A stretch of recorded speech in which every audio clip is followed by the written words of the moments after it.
हाँ सर, आप एक बात बताइए, आप कुरान से नमाज पढ़ने का तरीका बता सकते हैं मुझे? कुरान में नमाज पढ़ना ही नहीं है, कुरान में आप ये नमाज बात का कब जिक्र ही नहीं आया है। आप ये सेम बात अपने बगल की मस्जिद में जाके क्या एक बार आप बोल के दिखाइए। आप सिंगल पीस हाँ में बोला वापस हूँ नहीं ना, मैं आएंगे। बोला हूँ, आप बोले मैं हो? बोला हूँ साहब। हाँ आप बोला एक हूँ, काम उन्होंने करो, सही उन्होंने।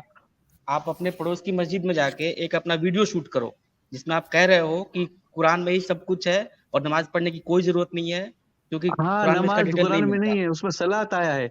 यास्मीन जी को मालूम होगा, यास्मीन जी पहले मुसलमान थी, उन्होंने तो हिंदी अरबी पढ़े होंगी। सलात का जिक्र आया है, सलात के माने नमाज नहीं होती है, सलात सर के आप माने ये होती है कह रहे कुरान हैं का कि जो प्रचार नमाज करना। जो भैया जी मेरे जी यास्मीन जी। लॉजिक जी, वहाँ नमाज के लिए नहीं है, मतलब सलाद के लिए भी नहीं है वहाँ।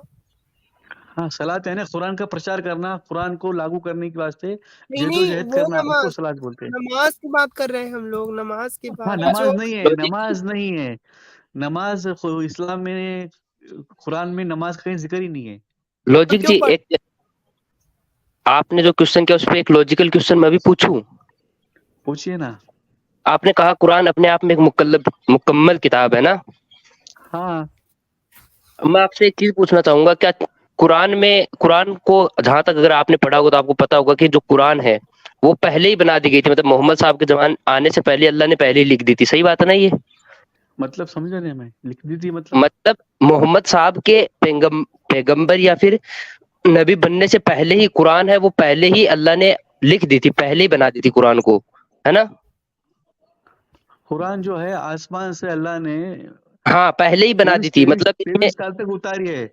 हाँ अब पहले आप जो बोल रहे हैं यही उसका ना। क्या रेफरेंस है, कुरान में कहाँ हाँ, है तो ऐसा? आप सुनिए सुनिए, पूरी बात तो सुनिए। अगर जब अल्लाह ने पूरी कुरान को आसमान में पहले ही बना दिया था, तो अल्लाह जो कुरान में एक दो जो आयतें आती है चांद के दो टुकड़े होने की, तो वो दो टुकड़े तो मोहम्मद साहब पैदा होने के भी कई सालों के बाद उन्होंने किए थे, तो वो आयतें कहाँ से आ गई? नहीं जब उस समय नहीं तो चांद साहब, के टुकड़े सर भी नहीं थे जब सर कुरान लिखी जा रही थी। सर कुरान में चांद टुकड़े का भी नहीं है, वो क़यामत के करीब चांद फट गया है वो। आप तर्जुमा पढ़े, चांद फट गया।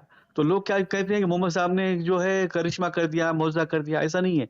चांद फटने वाला है तो क़यामत के करीब करीब। रुको रुको रुको रुको रुको रुको, रुको राहिल जी, थोड़ा सा रुको, रोहित राहिल जी थोड़ा रुको। अच्छा भैया मेरे एक चीज बताओ आप मुझे, कि क्या हाँ आप सारे हदीसों का और तफसीरों का इनकार करते हो?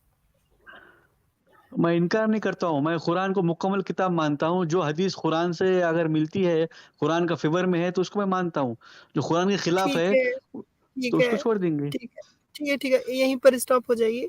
अब ये बताइए कि यहाँ पर जिस इस इन आयतों में सूरह नूर के आयत 11 से लेकर 26 तक, यानी 11 से 26 तक हजरत आयशा पे जो तोहमत लगाई जा रही है, तो यहाँ पर तो आयशा का मेंशन नहीं है, आपको ऐसा लगता है?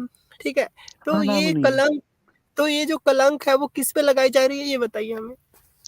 वो कलंक उन औरतों के ग्रुप पे लगाई जा रही है जो इस तरह का बदकारी का काम करती है, कर रही है, करेंगी। कुरान है जो क़यामत तक की किताब है, आने वाले औरतों के बारे में बताया गया है कि ऐसा आगे ऐसा होगा। तो ये एक ग्रुप के नाम का है, एक ग्रुप है कलंक वाला जो ये हरकत कर रहा है, उसके वास्ते ये चीज़ें हैं ये। तो आप ज़रा अच्छा, कुरान को है ना तफसीर दिखाएं, पास। तफसीर को हाँ, मानते हो सर? तफसीर को मानते हो? नहीं कुरान ही तफसीर है ना, कुरान तफसीर का मोहताज ही नहीं है ना। कुरान, कुरान अरे खुद कुरान पढ़ना है, खुद तफसीर कहाँ समझना है। से हो गया? कुरान कुरान तफसीर, सिर्फ कुरान है। कुरान तफसीर कहाँ हो गया?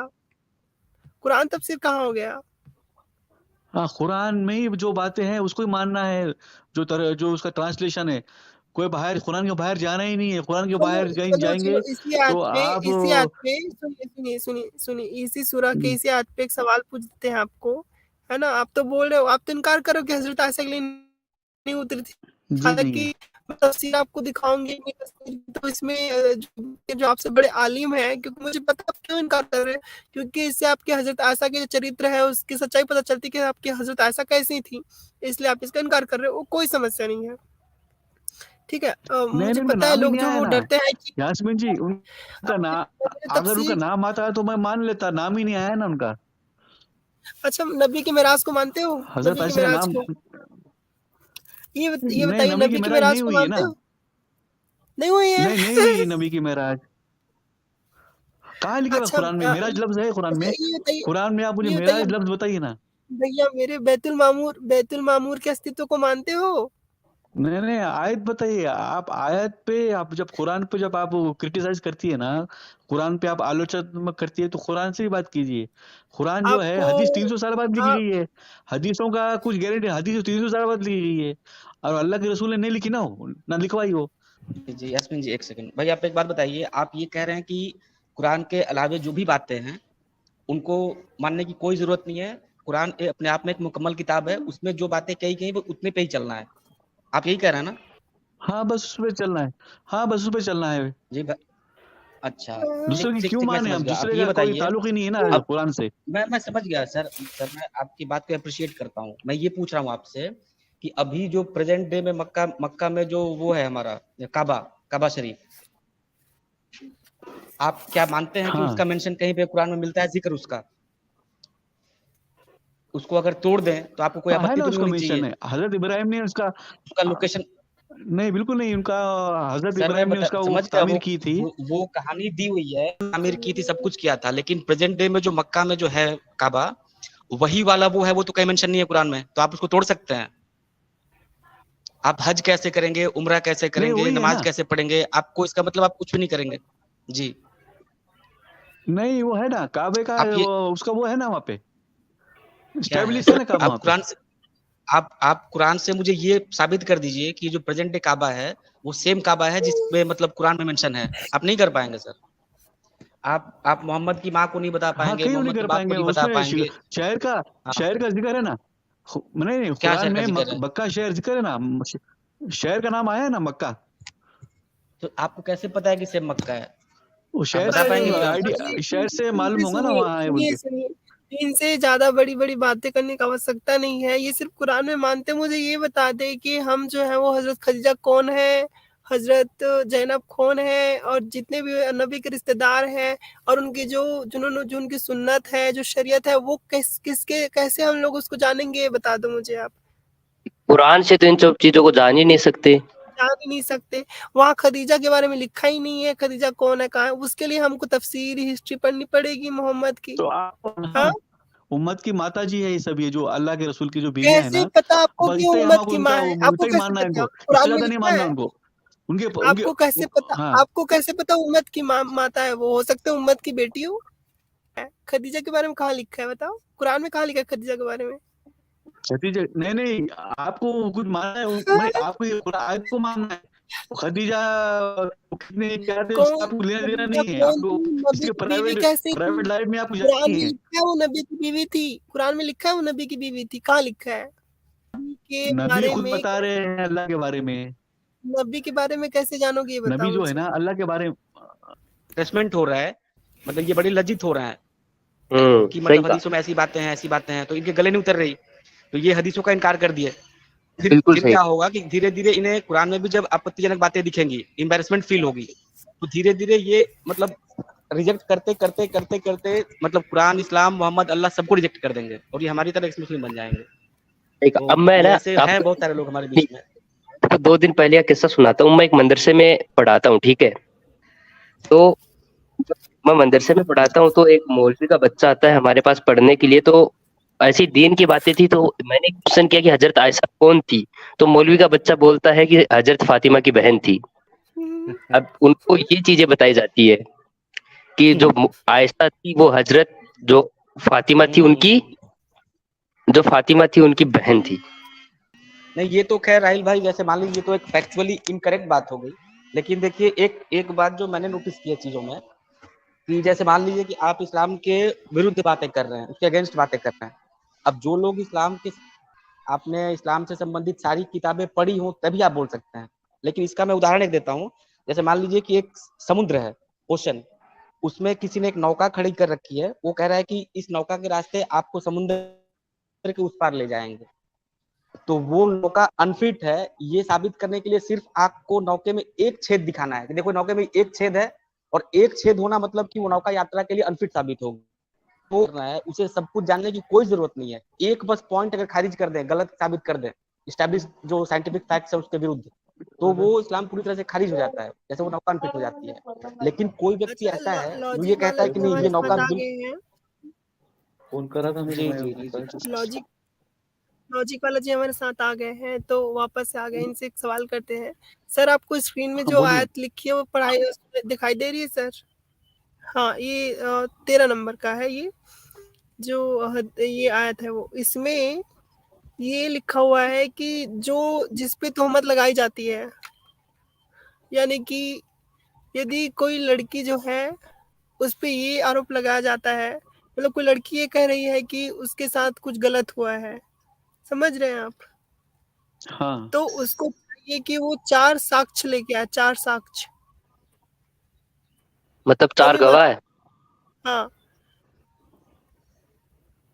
क्या लिखा है? हाँ, वे क्यों नहीं लाए इस पर 4 साक्षी, यानी 4 गवाह, निसंदेह अल्लाह के समीप वही झूठे हैं। हाँ। तो क्या कोई लड़की के साथ जब कुछ गलत होगा तो क्या वो 4 लोगों को बिठा के अपने साथ गलत करवाएगी ताकि सबूत बाद में दे सके? नहीं, ऐसा नहीं है।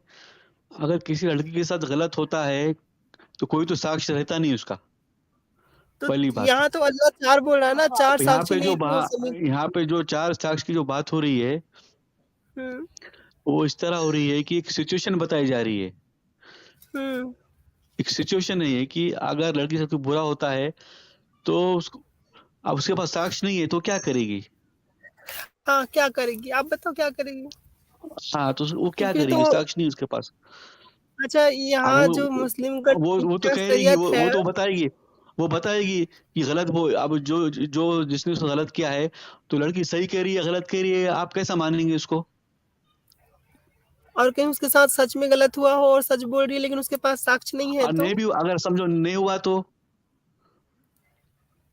और गलत नहीं हुआ, अरे लड़की एक बात आरोप बताओ लगा जी, रही है, एक बात लड़की बताओ, आरोप लगा रही है। एक बात बताओ, एक बात बताओ, कोई इंसान 4 आदमी के बीच में किसी का रेप करेगा? नहीं, रेप की बात नहीं हो रही यहाँ पे। अगर किसी के साथ कुछ गलत होता है तो फिर क्या वहाँ जरूरी है 4 लोग का रहना? आवश्यक है क्या 4 नहीं, ही तो लोग रहे? यहाँ पे रेप की बात नहीं हो रही, गलत की बात नहीं हो रही। ये गुनाह है, उसका भी वो नहीं आया। इसका मतलब इसका जो तर्जुमा है ना, गलत बनाया गया है। बहुत से तर्जुमे यास्मीन जी इतने गलत अभी उससे बोल बनाए रहे गए थे हैं, तफसीर तो गलत है, कंफ्यूजन हो हदीस गया है। गलत है, अभी बोल रहे थे तफसीर गलत है, हदीस गलत है, अभी बोल रहे हो तर्जुमा गलत है, ये क्या बात होगी? हाँ, तो आप समझिए ना, आपको थोड़ी 4 देर बाद बोलो कि गलत, हमने जो कुरान पढ़ी आप है वो बताइए कुरान ना। ही गलत है। यहाँ पे है ना, कुरान में भी कोई रेप का जिक्र नहीं है, कोई चोरी का जिक्र नहीं है, लड़की ने क्या गुनाह करी कोई उसका जिक्र नहीं है, तो आप इसको कैसे समझेंगे? तो तर्जुमा में फर्क आ गया ना। अच्छा, कुरान की ये आयत एक्चुअल बताओ, क्या कह रही है वो समझिए आप। मुझे ये हाँ, ब्रैकेट में लिखता हो, ब्रैकेट हाँ तो बना के कि गवाह भाई रेप गवाह हुआ, की चोरी दो। हुई। अब 4 गवाह किस पे लाओ? अब रेप में तो कोई गवाह नहीं मिलता, ये सब जानते हैं। फिर ये मतलब ये रेप वाला केस नहीं, कोई दूसरा मैटर है ये। यानी कोई सास बहू किस पे आरोप लगा रही है, लड़की चौक में, बड़े बाजार में, तब की बात हो रही है। बड़े लॉजिकल भाई आप बाजार एक में काम आरोप करिए, लगा रही है ना लड़की, आप एक काम तब हो रहा करिए। होगा 4 गवाह लाओ, हाँ, बाजार है, सब लोग देख रहे होंगे। लॉजिकल भाई ऐसा है आप हाँ भाई, आप पे काम करिए ना। ये जी। इस्लाम के आधार पे, हदीसों के आधार पे, इसके तफसीर के आधार पे, जो फिका की जो किताबें हैं उसके आधार पे जो शरिया बना हुआ है, और अफगानिस्तान में और जहाँ जहाँ पे भी इस्लामिक लॉ चलते हैं वहाँ पे इन्हीं आधार पे जैसे किसी लड़की का रेप हो जाता है, तो पहली बात तो ये सभी लड़कियों को पता है इस्लामिक कंट्रीज में कि 4 गवाह लाएंगे तभी कुछ हो सकता है, लेकिन नहीं, उन्हें ऐसा मन नहीं ही मन है, ये भी रेप पता है कि नहीं, 4 गवाह जुटा नहीं पाना सर, बहुत ही मुश्किल बात है। आप बात सुनिए सर, सर मेरी बात तो सुनिए आप, मेरी बात तो सुनिए सर। आप ये कह रहे हाँ हैं कि बोलिए। जितने भी 1400 साल में स्कॉलर्स गुजरे हैं इस्लाम के, वो कुछ नहीं समझ पाए इस्लाम को, आप उनसे बेहतर समझ गए। तो आप बहुत दूर निकल आए हैं सर, आप एक्स मुस्लिम्स के पास पहुंच गए हैं जिन्होंने इस्लाम छोड़ दिया है। आप पहले अपने इस्लामिक भाइयों के पास जाइए जो इस्लाम मानते हैं, शरिया नाफिज करते हैं, और जो लड़कियां ये साबित नहीं कर पा, वो क्लेम तो करती हैं कि हमारे साथ रेप हुआ है, उन्हें मन में कहीं ना कहीं ये अंदेशा मतलब ये रहता है, उम्मीद रहती है कि वो साबित कर देंगे कि ठीक है हमारे साथ रेप हुआ है, हम 4 गवाह भी इकट्ठा कर लेंगे। जब ये क्लेम करती हैं और मान लीजिए कि 4 में से एक ही गवाह वो जुटा पाई या एक भी नहीं जुटा पाई, तो उन्हें पता है उन पे ऊपर कौन सा इल्जाम लगता है, जिना का, और उसमें 100 कोड़े उन्हें पब्लिक के बीच लगाए जाते हैं। और आपने कभी कोड़ा खाया हो अगर, तो मैं आपको गारंटी देकर कह सकता हूँ कि आप 10 कोड़े से ज्यादा नहीं खा पाएंगे, मर जाएंगे आप। उन्हें 100 कोड़े मारे जाते हैं। आप जमीन की धरातल पे उतरिए सर, ऐसे आप हवा हवाई मत घूमिए। आप ये कह रहे हैं कि नहीं, 1400 साल में जितने भी हाँ स्कॉलर्स सुनिए ना गुजरे सर, हैं उन्हें कुछ पल्ले नहीं पड़ा, आप बहुत ज्यादा समझ गए हैं। आप मेरी आप बात पहले सुनिए अपने भाइयों सर। को समझाइए सर, आप बहुत दूर निकल आए हाँ, हैं। मैं एक्स मुस्लिम समझाता सबसे हूँ, मैं एक्सट्रीम उनको यही केस है। समझाता हूँ, मैं यही समझाता हूँ कि बिना सर आप आरोप अफगानिस्तान लगाना का गलत वीजा बात है। अप्लाई करिए सर। सर आप बहुत दूर निकल आए हैं सर। एक्स मुस्लिम सबसे एक्सट्रीम एंड है। आप पहले जो अपने भाई लोग हैं शिया सुन्नी अहमदिया बरेलवी, पहले आप उनसे निपटिए और आप जिंदा बचेंगे तो आप हमारे साथ आइए।